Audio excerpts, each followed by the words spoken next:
হাইলাকান্দির নদী ভাঙনগুলো এটিএম হিসাবে ব্যবহার করছেন ৩ জেলার বিধায়ক। বিস্ফোরক এই মন্তব্য করেন হাইলাকান্দি জেলা কংগ্রেস সভাপতি শামসুদ্দিন বড়লস্কর। শনিবার পূর্ব হাইলাকান্দির বন্যা কবলিত এলাকায় বানপীড়িতদের মধ্যে ত্রাণ সামগ্রী বন্টন করতে গিয়ে হাইলাকান্দি জেলা কংগ্রেস সভাপতি বলেন, বিজেপি এবং এআইইউডিএফ দলের মন্ত্রী বিধায়করা মিলে নদী ভাঙন মেরামতের নামে জলসম্পদ বিভাগের কোটি কোটি টাকা আত্মসাৎ করে ফেলেছেন। জেলার এআইইউডিএফ দলের ৩ বিধায়ক সমষ্টির উন্নয়নের কথা তুলে ধরে ঠিকাদারিতে ব্যস্ত। তাদের স্ত্রী, পুত্র ও আত্মীয় স্বজনের নামে কোটি কোটি টাকার কাজের বরাত নিয়ে ঠিকাদারি করছেন বলে অভিযোগ করেন জেলা কংগ্রেস সভাপতি শামসুদ্দিন বড়লস্কর। যার দরুন ভয়াবহ বন্যার কবলে পড়ে হাহাকার করছেন হাইলাকান্দির মানুষ, কিন্তু খবর নেই জেলার এআইইউডিএফ দলের ৩ বিধায়ক ও করিমগঞ্জের সাংসদ সহ বিজেপির মন্ত্রীদের। তাছাড়া জলসম্পদ মন্ত্রী পীযূষ হাজারিকা বন্যা পরিস্থিতি দেখতে এসে করিমগঞ্জ ও শিলচর সফর করে চলে গেলেন, কিন্তু হাইলাকান্দিতে আসেননি কেন? হাইলাকান্দিতে কি বন্যা নেই? প্রশ্ন জেলা কংগ্রেস সভাপতির। দুর্যোগের সময়ে দলমতের ঊর্ধ্বে উঠে অসহায় মানুষের সাহায্যার্থে এগিয়ে আসতে প্রতিটি রাজনৈতিক দলকে আহ্বান জানান তিনি। এদিন জেলা কংগ্রেসের পক্ষ থেকে এক প্রতিনিধি দল পূর্ব হাইলাকান্দির বন্যার্তদের মধ্যে ত্রাণ সামগ্রী বিতরণ করেন। নিজস্ব ডিস্ট্রিক্টে জেলা সভাপতি হিসাবে আমি আমার হাইলাকান্দি জেলা, বিশেষ করে আমার আংকাই লঙ্কাই, নিমাইচানপুর, বাসো, বইলাকান্দি, রতনপুর, মোহনপুর, কফিয়ত বিভিন্ন অঞ্চল আজকে যেভাবে ফ্লাডে এফেক্টেড হয়ে মানুষের ঘরবাড়ি তছনছ হয়ে গেছে, সেই হিসাবে আমরা দেখেছি। বিশেষ করে বকরিয়ারের অঞ্চল তো আজকে প্রায় 15-20 দিন থেকে জল যাচ্ছে না। দুবার হয়ে গেল, প্রায় একবার, দুবার, 3 নম্বর বার বকরিয়ার তৈরি হয়েছে। ইদানিং আমাদের আংকাই লঙ্কাই যে বাঁধ, সেই বাঁধটা ইতিমধ্যে কসলা আংকাইলঙ্কা বাঁধ যেভাবে ভেঙে আবার প্লাবিত করেছে, সে ব্যাপারে আমাদের হাইলাকান্দি জেলা কংগ্রেসের পক্ষ থেকে জেলা শাসকের কাছে আমরা একটা মেমোরান্ডামও দিয়েছি এবং সার্কুল অফিসারকে আমরা জানিয়েছি, কিন্তু সরকার এই ব্যাপারে কোনো ভূমিকা নিচ্ছে না। এবং অনেকেই বলে থাকেন যে আমাদের পত্রপত্রিকায় দেখেছি যে, বা ফেসবুকে আমার বিজেপি ভাইয়েরা বলেন যে হাফিজ অফিস সাহেবকে আমার হাইলাকান্দি বা এখানে দেখা যাচ্ছে না, কংগ্রেস এখন কোথায়। কিন্তু আমি আজকে আপনাদের মাধ্যমে প্রশ্ন করতে চাই যে এমপি নির্বাচিত হওয়ার পর বিগত 5 বছর কৃপানাথ মাল্লা, ওনার কোনো ভূমিকা ছিল না।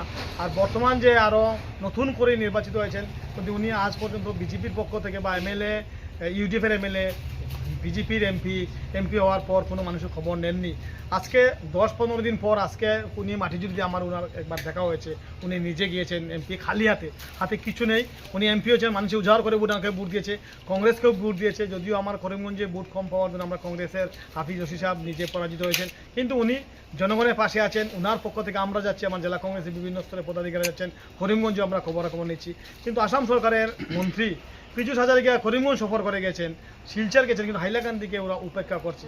তাই হাইলাকান্দির এই 3 ইউডিএফ বিধায়ক আজকে যে বাঁধগুলা ভেঙেছে, এই বাঁধগুলাকে তারা এটিএম হিসাবে ব্যবহার করছে। এটিএম মেশিন যেভাবে আমরা দেখেছি এটিএম মেশিনে টিপা মারলে পয়সা বের হয়, ঠিক তদ্রুপভাবে আমরা দেখেছি এই যে আংকাই লঙ্কাই বাঁধ, মোহনপুরের বাঁধ, এইসব বাঁধগুলাকে এইডিএফ এবং বিজেপি এটিএম মেশিন হিসেবে ব্যবহার করছে এবং মানুষদেরকে শুধু বিভ্রান্ত করতে, কোনো কাজ কাম না করে আত্মসাৎ করে নিচ্ছে। সে ব্যাপারে আমরা কেন্দ্রীয় সরকারের কাছে আমরা দাবি জানিয়েছি এবং আমাদের গৌরব গগৈ সাংসদ, যিনি এবার লোকসভায়, ওনাকে আমরা বলেছিলাম যে লোকসভায় এই প্রস্তাবটা তোলার জন্য। আমরা ধন্যবাদ জানাই আজকে আমাদের যোরহাটের সম্মানিত বিধায়ক গৌরব গগৈ মহাশয়কে। উনি সাংসদ হিসাবে উনি দিল্লিতে কেন্দ্রীয় সরকারের কাছে দাবি জানিয়েছেন আসামের এই বন্যা পরিস্থিতিকে জাতীয় সমস্যা হিসাবে বা প্যাকেজ হিসেবে দেওয়া হোক, নতুবা এই এলাকার মানুষ বিভিন্নভাবে বারবার বছরে 2-3বার ফ্লাড এফেক্টেড হয়। কিন্তু আমাদের করিমগঞ্জের নির্বাচিত সাংসদ কৃপানাথ মাল্লা, উনি সংসদে কোনো মাত বা কোনো কথা উনি বলেননি, যার জন্য ওনাকে আমরা ধিক্কার জানাচ্ছি। এবং গৌরব গগৈ মহাশয়ের যে সুদূরভাবে যে ভূমিকা, সেই ভূমিকাকে আমরা ধন্যবাদ জানাচ্ছি।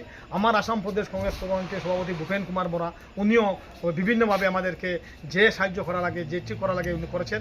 আমরা আমাদের ব্যক্তিগত উদ্যোগে জেলা কংগ্রেসের পক্ষ থেকে হাইলাকান্দি বিভিন্ন অঞ্চল আপনারা দেখেছেন, আমরা বিভিন্ন খাদ্য, বিভিন্ন প্রকার বিস্কুট, বিভিন্ন প্রকার সামগ্রী আমরা বন্টন করেছি। আমরা কিন্তু বিজেপির যারা ভোটের সময়, ইউডিএফরা ভোটের সময় রাজনীতি করেন, বিজেপির এমপি এবং ইউডিএফের 3 এমএলএ 1 পয়সা আজ পর্যন্ত জনগণের কাছে ওরা যাননি বা জনগণের কাছে কোনো সাহায্য করেননি। কিন্তু কংগ্রেসের কোনো জেলা পরিষদ নেই, কোনো এমপি এমএলএ নেই। আমরা এই ইদানিং ওই আজ থেকে প্রায় 1 মাস আগে আমরা নির্বাচনে হেরেছি, তারপরও আমরা জনগণের পাশে আছি।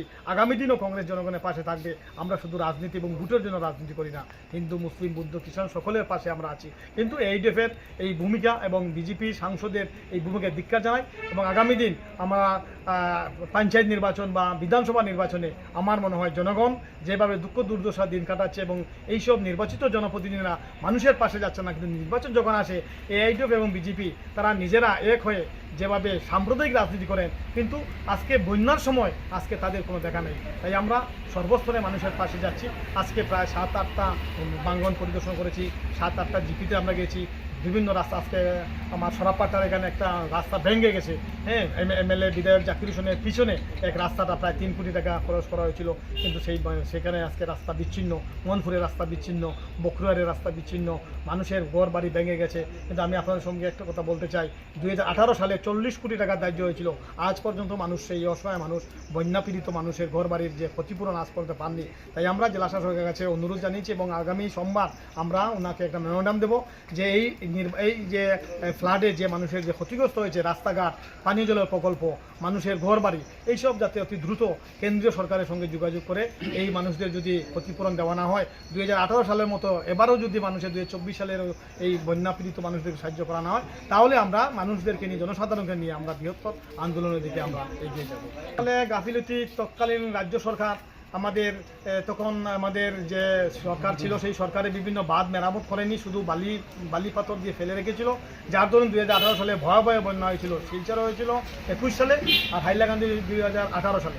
2018 সালে বন্যা হওয়ার পর এই কাজগুলো তো আর এই ইউডিএফের এমএলএরা এবং এমপিরা মিলে এই টাকা আত্মসাৎ করেছিল, যার জন্য সরকারের গাফিলতির কারণে আজকে হাজার হাজার মানুষ আজকে রাস্তাঘাট বিচ্ছিন্ন, পড়াশোনা বাচ্চারা, কচিকাচি বাচ্চারা স্কুলে যেতে পারছে না, এরপরে বিভিন্ন মানুষের ফিশারি পুষ্করণী ভাসিয়ে নিয়ে গেছে। এই যে কোটি কোটি টাকার ক্ষতি, এই ক্ষতির কারণ রাজ্য সরকারের নিলিপ্ত ভূমিকা, রাজ্য সরকারের এই যে জল সম্পদ বিভাগ মানে ওয়াটার রিসোর্স, এই রিসোর্সের যে এই রিসোর্সটাকে আসাম সরকার এটিএম হিসেবে ব্যবহার করছে। এটিএমে যেভাবে পয়সা বের হয়, ঠিক তদ্রুপে একটা বন্যা আসলে এই সরকার, কেন্দ্রীয় সরকার থেকে যে পয়সা আসে, সেই পয়সা আসার পর হাইলাকান্দি জেলার এই জল সম্পদ বিভাগকে এটিএম হিসেবে ব্যবহার করে লক্ষ লক্ষ কোটি টাকা আজকে এইডিএফের এমএলএ এবং এমপি আমাদের কৃপানাথ মালা যেভাবে লক্ষ লক্ষ কোটি টাকা আত্মসাৎ করছে, এই আত্মসাৎ টাকা দিয়ে নির্বাচনে সারা মানুষদেরকে 500-1000 টাকা দিয়ে ভোট নেয়। তাই আমি জনগণের কাছে অনুরোধ করছি, ভাইজের মানুষের অনুরোধ করছি যে আপনারা এবার আর কোনো ধরনের প্রতিশ্রুতির উপরে নির্ভর না করে আপনারা নিজেরা সজাগ হন। আর কংগ্রেস বিরোধী দল হিসাবে আগামী দিন বৃহত্তর আন্দোলনের দিকে যাবে। কোনো অবস্থাতে এই বাঁধগুলাকে এবং এই যে জল সম্পদ বিভাগকে এটিএম হিসাবে ব্যবহার করতে জেলা কংগ্রেস দেবে না। আমরা জল সম্পদ বিভাগ আমরা ঘেরাও করব, সার্কুল অফিস ঘেরাও করব এবং যে টাকা দায়িত্ব হয়েছে যেখানে